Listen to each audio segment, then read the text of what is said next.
आज सूरतुल बकरा शरीफ की इब्तिदाई आयतों में से एक आया करीमा जिसमें अल्लाह ताला ने मोमिन की सिफत बयान फरमाई।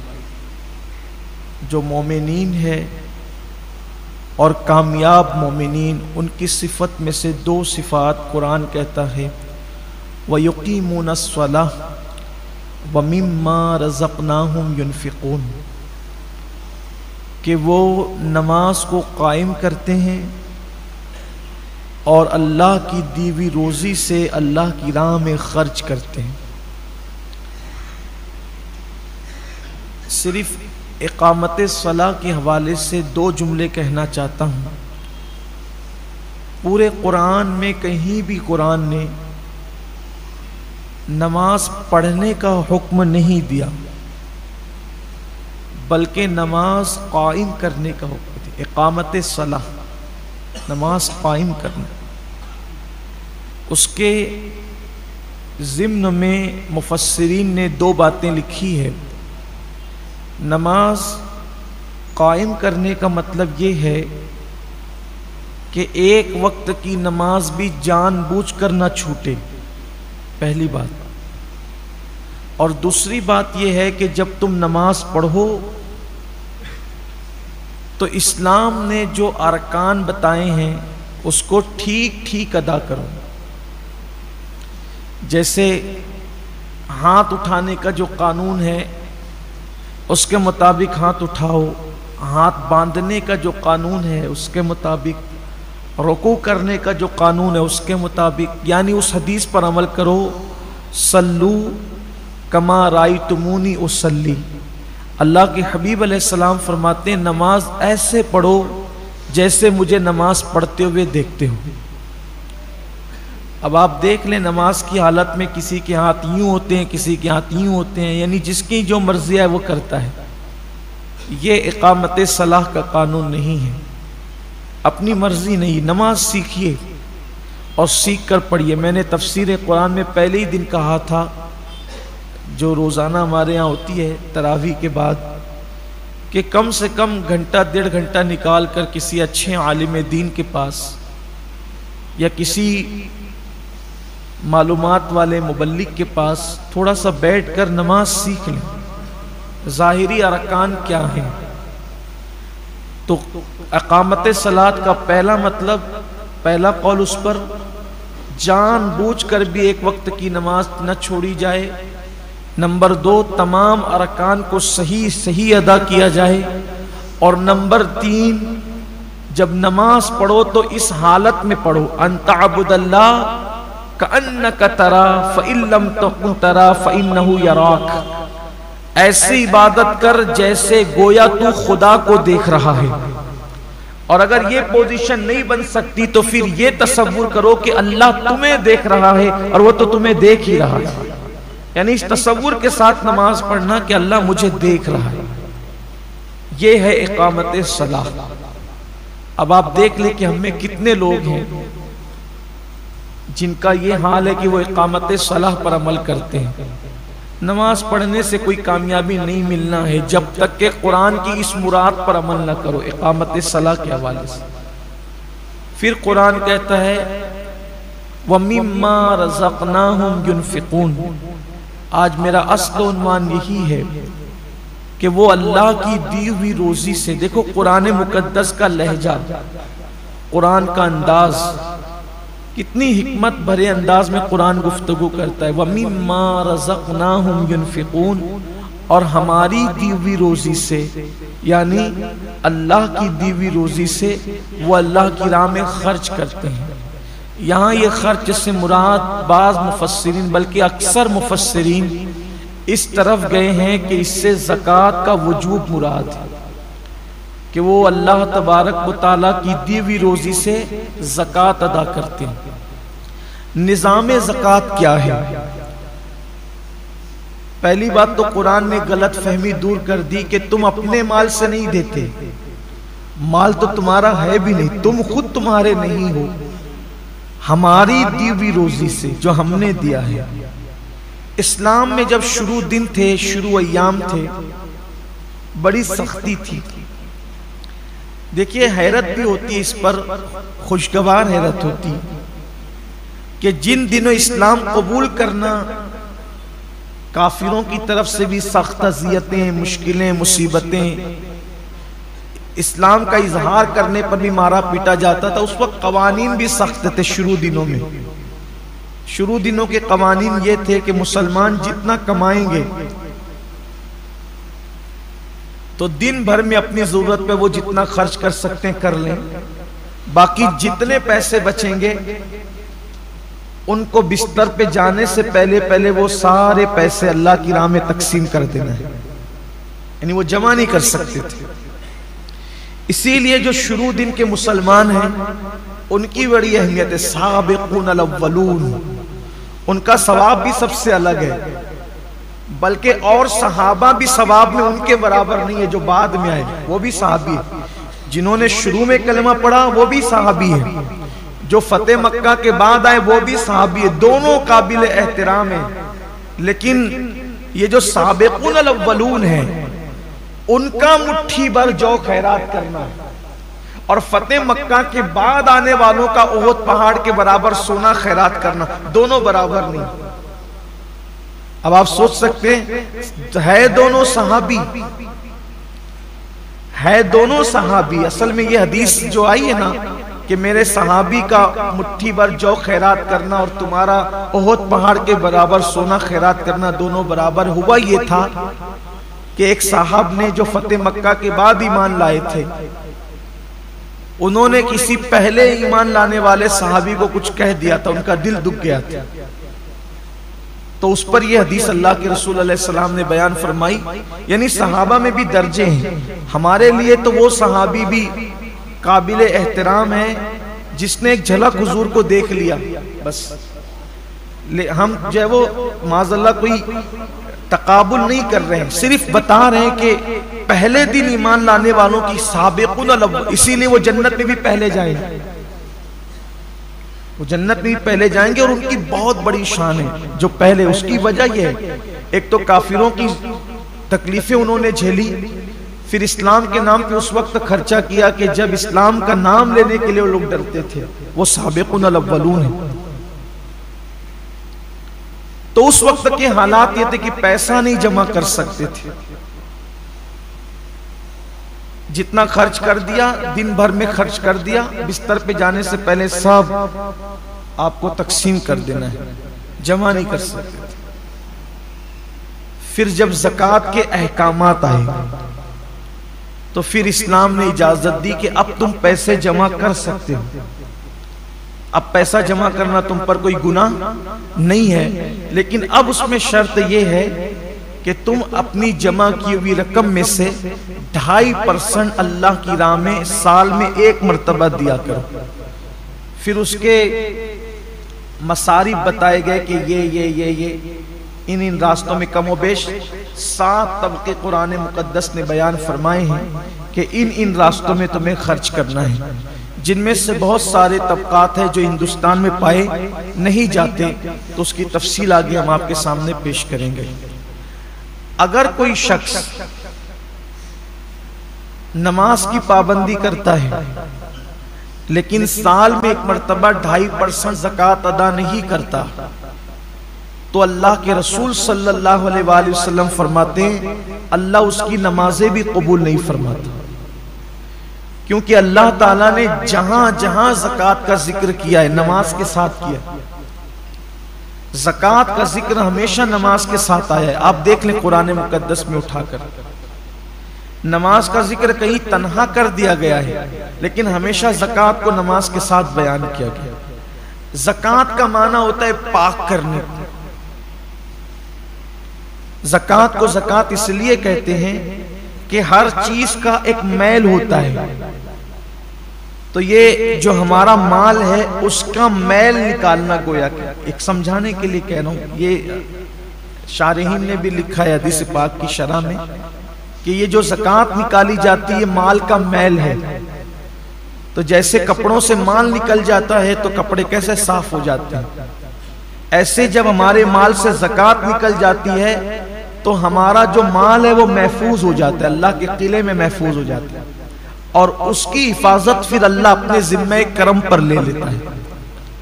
और जो लोग अदा नहीं करते ज़कात, कुछ लोग ऐसे हैं कि जिन्हें बहुत तकलीफ होती है ज़कात अदा करने में, हालांकि दिया अल्लाह ने, और अदा कितनी करना है, सिर्फ 2.5%, यानी 100 रुपए पर 2.5 रुपया देना है सिर्फ, और 97.5 रुपये अपने लिए रखना है। अब देखिए 97.5 कितने होते हैं, और सिर्फ 2.5%, और ये फर्ज है। सैयदना सिद्दीक अकबर ने उनके साथ जंग की थी जिन लोगों ने अल्लाह के रसूल अलैहिस्सलाम के विसाल के बाद ज़कात अदा करने से इनकार किया था। सिद्दीक अकबर ने फरमाया था, मैं इनके साथ ऐसे ही जिहाद करूंगा जैसे हम काफिरों पे जिहाद करते हैं, हत्ता के अगर दौरे रिसालत में ये ऊंट की नकेल और रस्सी भी बतौर ज़कात देते थे, अगर ये रस्सी भी रोक लेंगे तो भी मैं इनके साथ जय जिहाद करूंगा। और आपने किया। मामला एक रस्सी का नहीं था, मामला पैसों का नहीं था, मामला ज़कात की फर्जियत का था। और ज़कात की फर्जियत इस्लाम के वो 5 बुनियादी सुतूनों में से एक है, जिसका जिक्र अल्लाह के रसूल अलैहि सलाम ने फरमाया कि इस्लाम की बुनियाद 5 चीजों पर है: ईमान, नमाज, रोजा, हज और ज़कात। ये 5 सुतून है इस्लाम के मजबूत। अगर कोई ज़कात का इनकार करे तो वो मुसलमान नहीं रह जाता, वो काफिर हो जाएगा। तो कुछ लोगों को ज़कात देने में, यार मैं इतनी ज़कात कैसे दूं, अल्लाह ने दिया है। अल्लाह ने तो फरमाया कि हमारी दी हुई रोजी से, अल्लाह की दी हुई रोजी से। एक हदीस पाक में अल्लाह के हबीब अलैहिस्सलाम का फरमान है, क़यामत के दिन लोग देखेंगे कि बहुत बड़ा अज़दहा है जिसकी आंखों से आग निकल रही है और जिसके दांत लोहे के हैं, लोहे के दांत हैं उसके, और आग उसकी आंखों से निकल रही है। वो ढूंढेगा तो देखेगा कि एक बंदा जो ज़कात नहीं देता था, वो उससे मुखातिब होके कहेगा, तेरा दायां हाथ मेरी तरफ कर ताकि मैं तेरा हाथ खा जाऊं। आका करीम सल्लल्लाहु अलैहि वसल्लम के फरमान का मफहूम है कि फिर वो उसका दायां हाथ चबाएगा और दायां हाथ चबा करके खा लेगा, फिर बाएं हाथ की तरफ बढ़ेगा। जब बायां हाथ चबा कर खाएगा तो फिर दायां हाथ उसका दोबारा वापस आ जाएगा। फिर बायां हाथ खा चुका रहेगा तो दायां हाथ खाएगा तो बायां वापस आ जाएगा। और जिस वक्त वो अज़दहा जिसकी आंखों से आग निकल रही होगी और दांत उसके लोहे के होंगे, वो भी जहन्नम के बने हुए लोहे के, तो वो जब चबा रहा होगा तो उसकी चीख ऐसी निकलेगी कि उसकी चीख निकलने से पूरा मैदान महशर कांप जाएगा। आप सोचे वो चीख कैसी होगी कि पूरा मैदान महशर कांप जाएगा। तो पूछा जाएगा ये किसकी चीख है, तो इरशाद होगा कि ये उसकी चीख है कि जो दुनिया में ज़कात अदा नहीं करता। मैदान महशर कोई छोटा मोटा तो नहीं होगा, हमारे खेल के ग्राउंड की तरह या हिंदुस्तान के मैदानों की तरह तो नहीं होगा। मैदान महशर अव्वलीन और आखिरीन सब जमा होंगे, उसकी चीख कितनी बुलंद होगी उस दिन के पूरा मैदान महशर कांप जाएगा। कितनी दर्दनाक चीख होगी ज़कात नहीं देने वालों का। अच्छा, ये किसी मौलवी की डराने की बातें नहीं है, न किसी सियासी लीडर का कौल है, ये सादिकुल वादुल अमीन का फरमान है, जिसने अपनी जिंदगी में कभी अपनी मर्जी से कलाम ही नहीं किया। जबान उनकी है, कलाम खुदावंद कुद्दूस का है। तो जो वो शख्स जिसका वो हाथ चबा करके खा रहा होगा, वो अज़दहे से पूछेगा तू कौन है, तो कहेगा कि मैं तेरा माल हूं, तू मुझसे मोहब्बत करता था लेकिन मैं तुझसे मोहब्बत नहीं करता, बचा बचा के रखता था। आज माल ही की मोहब्बत में लोग ज़कात नहीं देते।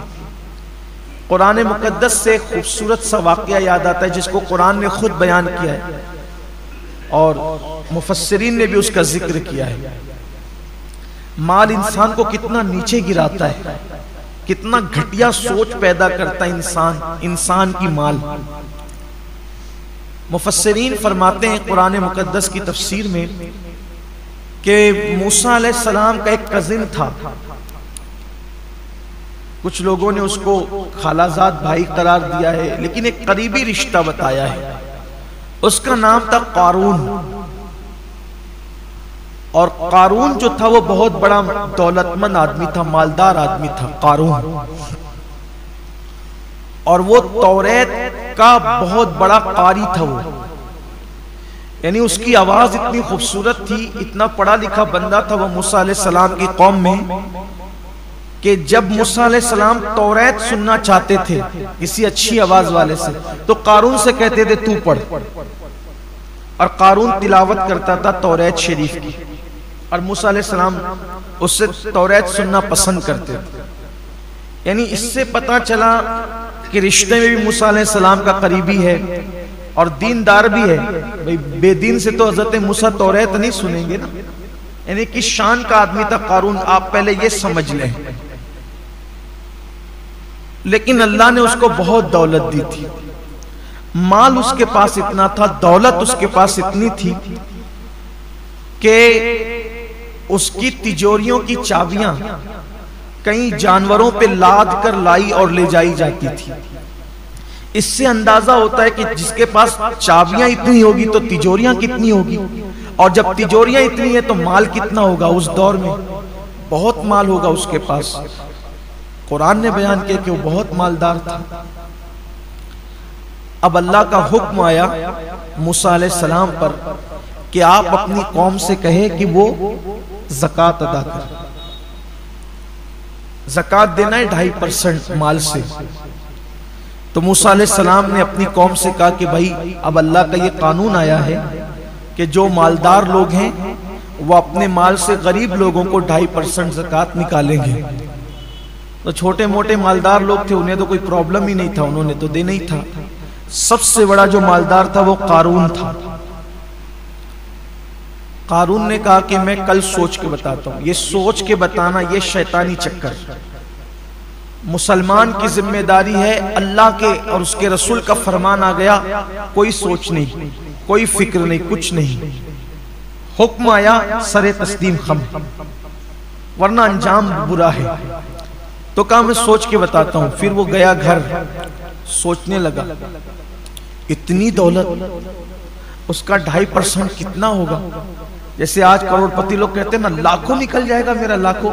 अरे करोड़ों तो दिया अल्लाह ने है ना, लाखों निकला तो तूने दिया क्या। और उस पे वादा भी है, एक देगा तो मैं कम से कम 10 दूंगा, कम से कम 70 दूंगा, 700 दूंगा।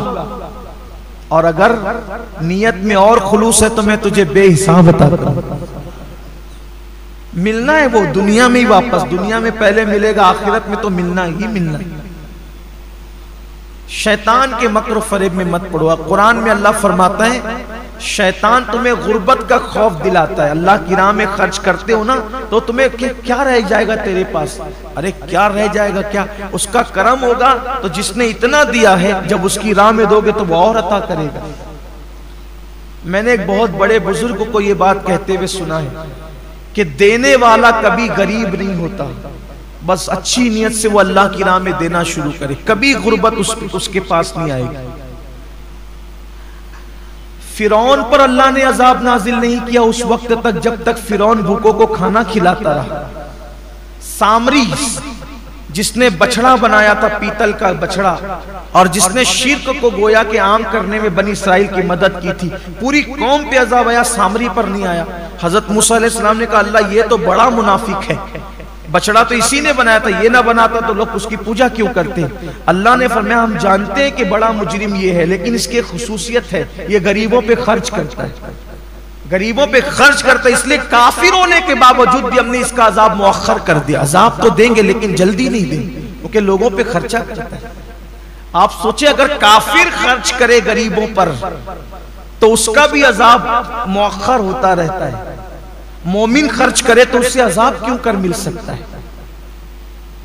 तो कारून ने सोचा कि मेरी इतनी दौलत चली जाएगी। उसने सोचा कि काम करते हैं, इतनी दौलत बचाने के लिए थोड़ी सी खर्चा करते हैं। और उसके दिमाग में एक शैतानी प्लान आया, तो वो एक बदकार औरत के पास गया और उस बदकार औरत को कहा कि कल जब दिन में मूसा अलैहिस्सलाम अपनी कौम के सामने खिताब फरमाएंगे, ज़कात का कानून बयान करेंगे, तो तू खड़ी होना और मूसा अलैहिस्सलाम पे माज़ अल्लाह सुम्मा माज़ अल्लाह ज़िना का इल्ज़ाम लगाना। मैं तुझे इतने रुपए दूंगा, इतने पैसे दूंगा। रुपए पैसे तो हम बताते हैं उस दौर में जो भी सिक्के रहे हैं, लेकिन तुझे ये कहा। उसने कहा क्या मैं अल्लाह के नबी पे बदकार थी, लेकिन बेगैरत कारून की तरह तो न थी कि दौलत के नशे में उसने इतना बड़ा फैसला कर लिया। उसने कहा मूसा अलैहिस्सलाम पे मैं कहा कि मैं जितना कहता हूं कर, तुझे मुंह मांगी कीमत दूंगा। फिर दौलत की बात आई तो वो भी जिस्म फरोशी के साथ साथ उसने जमीन भी फरोश कर दी। जब सुबह हुई, मूसा अलैहिस्सलाम की महफिल फिर सजी। इससे पहले कि ज़कात का उन्वान निकलता, कारून खड़ा हो गया। एक मसला पूछना है, अगर कोई जिना करे शादीशुदा, उस पे क्या सजा होगी? मूसा अलैहिस्सलाम ने फरमाया कि उसको संसार किया जाए, पत्थर से मार मार कर उसको मार डाला जाए। इस्लामी हुकूमत में यही सजा है। अगर इस्लामी हुकूमत हो तो यही सजा है। उसके बड़े कवानीन है, लेकिन आसानी से जिना साबित नहीं हो सकता किसी का। बड़े कवानीन है, उसका जिक्र मैं यहाँ नहीं करता, और ना वक्त भी खत्म होने के करीब असल उन्वान से हम हटेंगे।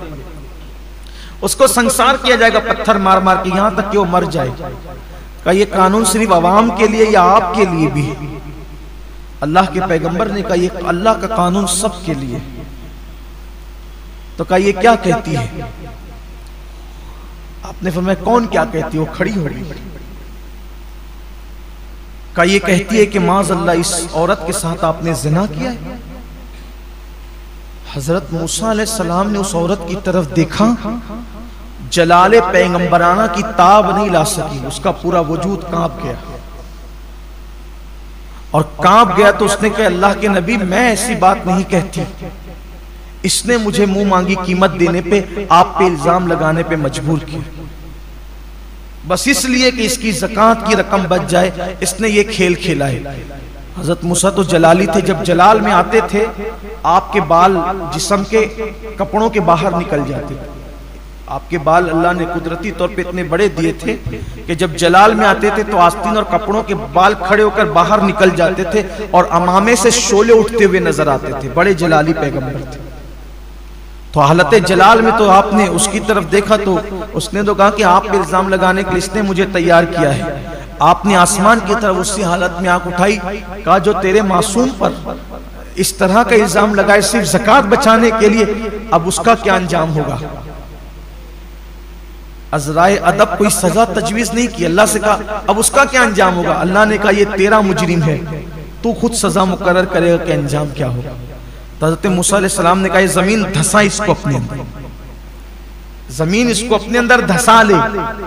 जब वो कमर तक धसा तो कितना बदमाश था, धसते धसते का मूसा मेरी दौलत पर कब्जा करने का अच्छा तरीका निकाला है कि मुझे जमीन में धसा दो और फिर मेरी दौलत पे कब्जा कर लो। अल्लाह के पैगंबर ने कहा जमीन रुक जा, और फिर हुक्म दिया कि इसकी दौलत को इसके सर पे रख दिया जाए, यानी अब अज़ाब और बढ़ जाए।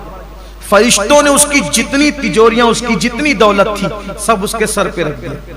अभी तो ऐसे ही धस रहा था बगैर वजन के, नबी से मुंह चलाने की सजा ये मिली कि उसकी सारी दौलत उसके सर पे रख दी गई और उसी हालत में वो धस रहा। अल्लाह के रसूल अलैहिस्सलाम ने जब अपने दौर में बयान फरमाया तो फरमाया कि अभी भी वो जमीन में धस रहा है। और बाज बुजुर्गों ने फरमाया कि रसूलुल्लाह ने फरमाया अभी भी धस रहा है तो अभी भी धस रहा है। ज़कात न देने का अंजाम, और ज़कात न देने की बुनियाद पे माल की मोहब्बत ने उसको पहुंचाया किस मंजिल पर। आज हमारे यहां भी यही हो रहा है, लोग ज़कात नहीं दे रहे।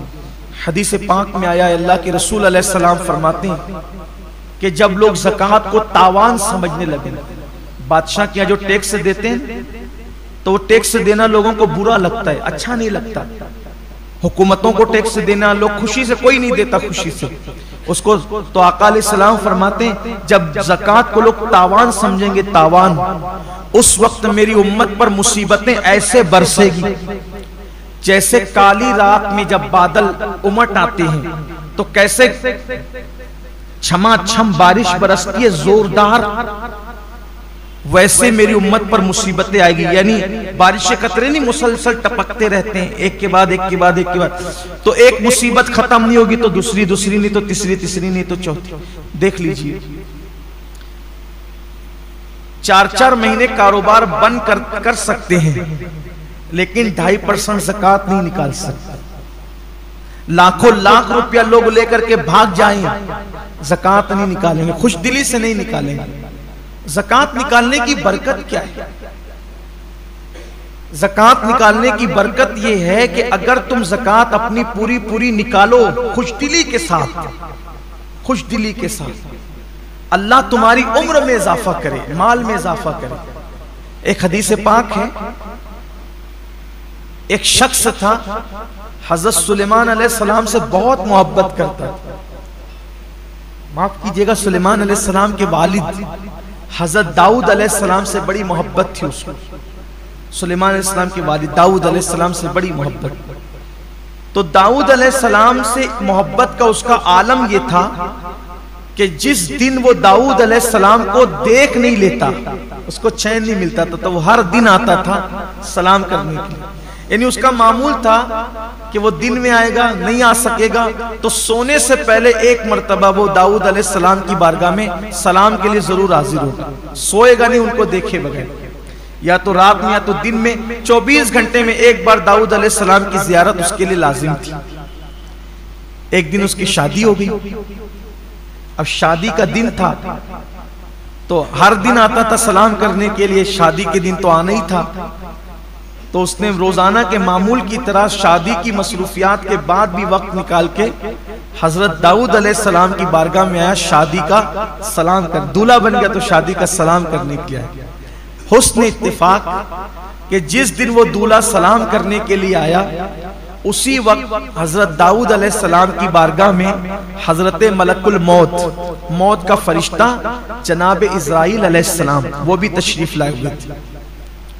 तो दाऊद अलैहिस्सलाम भी उससे प्यार करते थे, जब वो मोहब्बत करता था तो आप भी उससे मोहब्बत करते थे। बहुत पुरतपाक अंदाज से मिले और उसको रुखसत किया।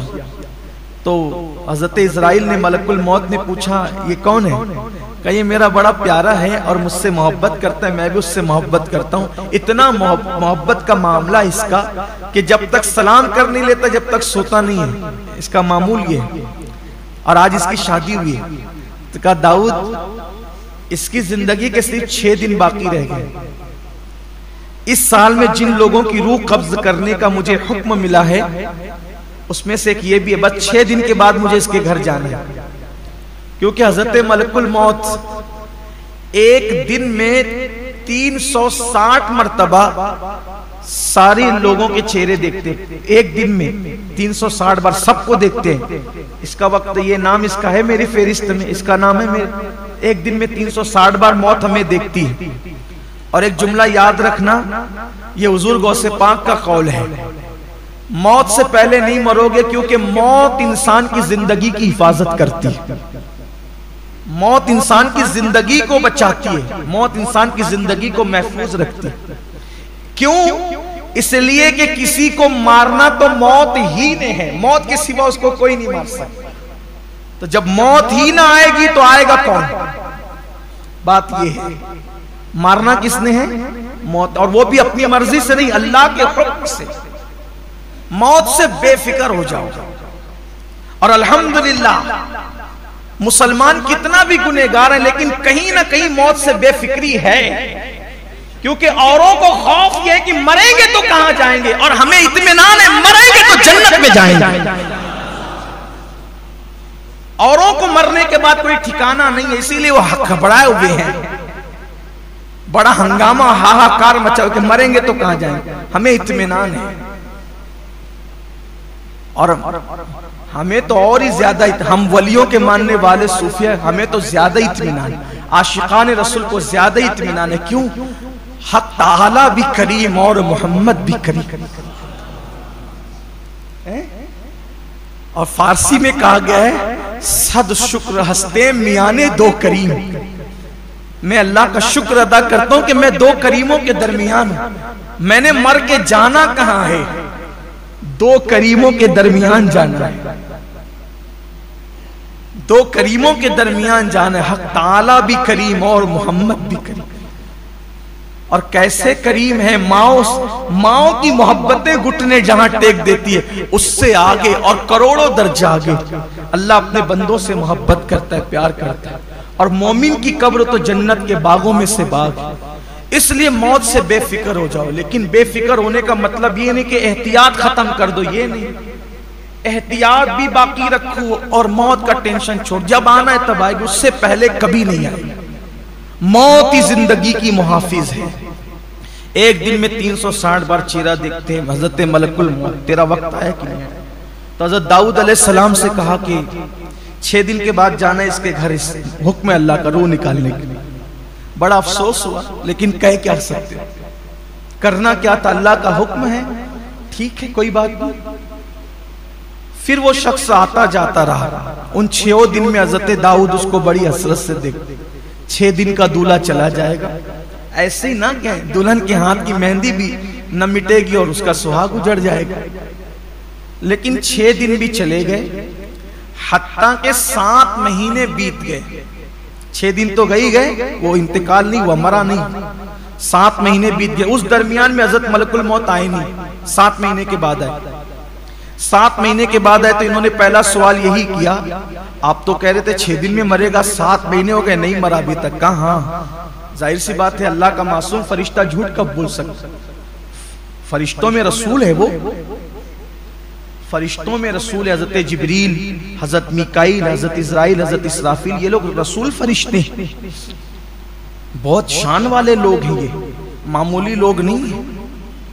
इनकी बड़ी अजमत और बुजुर्गी है। मासूम है वो लोग, मासूमों में मासूम है, फरिश्तों में फरिश्ते हैं। फरिश्ते भी इनका एहतराम करते हैं। तो कहा मैंने जो कहा वो तो सच ही था। कहा फिर हुआ क्या, मुझे बता।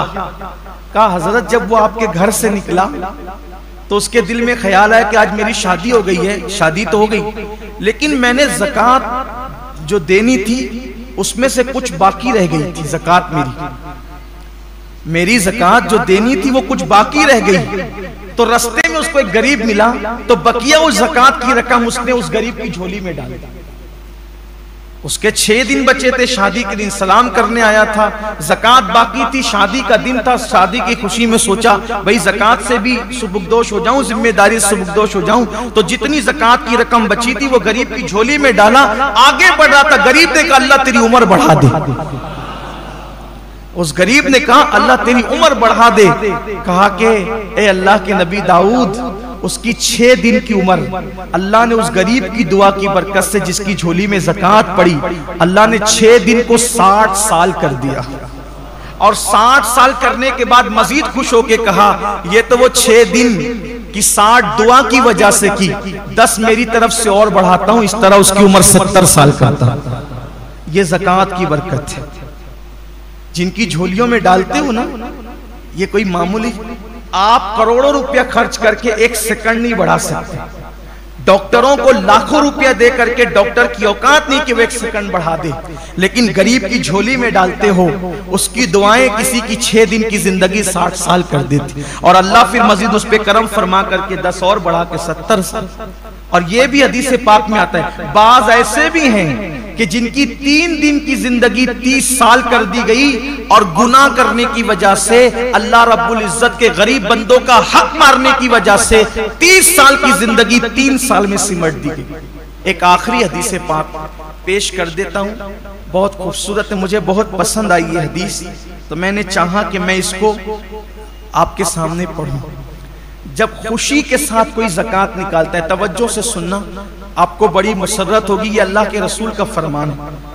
आका अलैहिस्सलाम ने खुद फरमाया कि जब कोई खुशी के साथ अपनी ज़कात निकालता है तो अल्लाह उसके नाम आसमानों पे लिखता है, 7 आसमान, हर आसमान पे उसका नाम अलग अलग लिखा जाता है, और अर्श पे भी उसका नाम लिखा जाता है। देखो हम लोग अगर अखबार में नाम आए तो कितना बड़ा बड़ा डोनेशन देते हैं ना, फोटो छपे तो कितना बड़ा बड़ा डोनेशन देते हैं, यहाँ फोटो छपेगा, ये लीडर मेरा नाम लेगा, वो नाम लेगा, वो नाम। देखो ज़कात खुशदिली से देने वालों के लिए कितना बड़ा इनाम है। मेरे आका सैयदुल आलमीन सादिक व मज़दूक फरमाते हैं, जो खुशदिली की कैद है, इसमें तावान समझ के नहीं, टेक्स समझ के नहीं, खुशदिली के साथ अल्लाह की राह में दे, उसने दिया तो दे रहा हूं। आका फरमाते हैं जो पूरी ज़कात खुशदिली के साथ अदा करता है, पहले आसमान पे उसका नाम करीम लिखा जाता है, यानी ये शख्स करीम है। दूसरे आसमान पे उसका नाम जवाद लिखा जाता है। तीसरे आसमान पे उसका नाम मोती लिखा जाता है। चौथे आसमान पे उसका नाम सखी लिखा जाता है। पांचवें आसमान पे उसका नाम मकबूल लिखा जाता है कि ये भी मकबूल है, इसके सारे अमाल मकबूल हैं। छठे आसमान पे उसका नाम महफूज लिखा जाता है, यानी ये जहन्नम की आग से महफूज हो गया। और सातवें आसमान पे उसका नाम मगफूर लिखा जाता है, यानी इसके सारे गुनाह बख्श दिए गए। और अर्श आजम पे उसका नाम हबीबुल्लाह लिखा जाता है, ये शख्स अल्लाह का महबूब बन गया है, जो ज़कात सही तौर पर अदा करता है। इसलिए रमजान शरीफ का मौसम है, हिसाब लगाकर और जो हिसाब में आए उससे कुछ ज्यादा ज़कात निकालिए, पूरी निकालिए। और मुस्तहिकीन को, पास पड़ोस रिश्तेदारों को, और साथ ही साथ जो मदारिस दीनिया दीन मतीन की खिदमत कर रहे हैं, उनको भी अल्लाह ने तौफीक दिए तो मजबूत करें। अल्लाह हम सब के हाल पे रहम करे, अल्लाह पूरी उम्मत पर करम की नजर फरमाए। फिर आपसे गुजारिश करता हूँ, सहरी और इफ्तार में 5-10 मिनट का टाइम निकाल के बैठें और कसरत से दुआ करें। बिलखुसूस तमाम आलम इस्लाम के मुसलमानों की बलाएं मुश्किलें दूर होने के लिए दुआ करें। कोरोना की वबा, लॉकडाउन की नहुसत, ये सब इसके खात्मे के लिए दुआ करें, इसलिए कि रोजेदार की दुआ रद्द नहीं होती। कभी ये मत सोचना मैं गुनहगार हूँ, मेरी सुनी जाएगी कि नहीं सुनी जाएगी। ये मायूसी और महरूमी को अल्लाह पसंद नहीं करता। अगर तुम यकीन से मांगोगे तो अल्लाह जैसे नेकों की सुनता है, वैसे अल्लाह गुनहगारों की भी सुनता है। अल्लाह सबकी सुनने वाला है। यकीन के साथ दुआ करो, जहाँ अपने लिए मांगो, पूरी उम्मत के लिए मांगो, पूरी कौम के लिए मांगो। और खास तौर पे ये दुआ करो, अल्लाह इस्लाम और मुस्लिमीन को पूरी दुनिया में गलबा नसीब फरमाए। दुआओं का सीजन है, खूब दुआ करो, दुआ मोमिन का हथियार है। और दुआ कीजिए यहूद और नसारा और मुशरिकीन, अल्लाह इन सब को कैफरे किरदार तक पहुंचाए। बद्र में अल्लाह ने जो मुशरिकीन का अंजाम फरमाया, वही अंजाम पूरी दुनिया के मुशरिकीन, यहूद और नसारा और मुर्तद्दीन का अल्लाह फरमाए। और अल्लाह बद्र में, यौमुल फुरकान में अल्लाह ने जैसे इस्लाम और मुस्लिमीन को उरूज और तरक्की और इज्जत से नवाजा, ऐसे अल्लाह तमाम आलम इस्लाम को